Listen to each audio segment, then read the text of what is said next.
Here on this site, I made a website about what we do in dystopian literature. So I will get you to that website address in a minute. But once here, you can see the class expectations. These are the things that we talk about in dystopian literature. These are some of the essential questions for the course.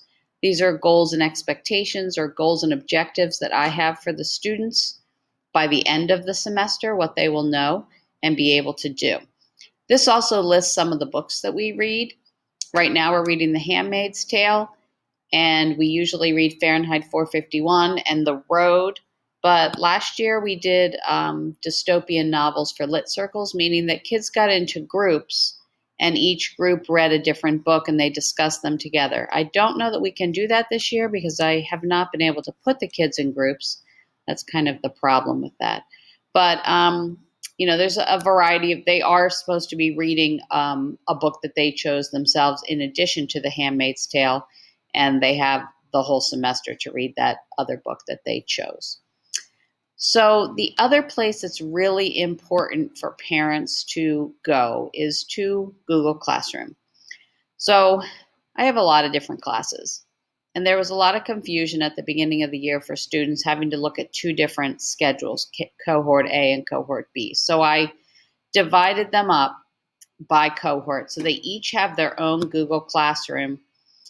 And what I asked them to do is not so much look at this stream or not just look at this do, because sometimes there's nothing there because something that they're doing is ongoing.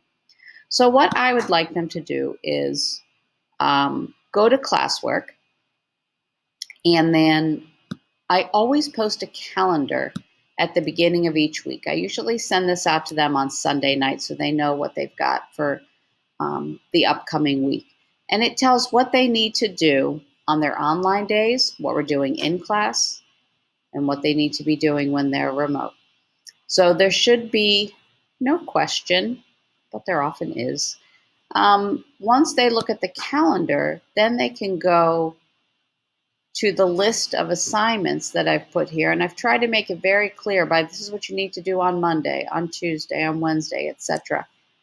Sometimes I'll just put this here and it'll be like refer back to Tuesday or Wednesday where you started your brainstorming and outlining. So right now they're doing a short essay on what they've read so far in The Handmaid's Tale. The other place that I put here, these are all the topics, and it's just each week. I categorize everything by the week, is links to online sites. Uh-oh, nothing posted here yet. Okay. So here we have links to online sites, and this is where you will see things like the website, which is a Google site, the expectations for the class, a blog that I made for the class. We haven't really used much yet. And our Quizlet site, which is where we have all of our vocabulary words. So what I really advise you to do, because the only way you can see all this is if you have your child's login, address, and password, and you go in as your child.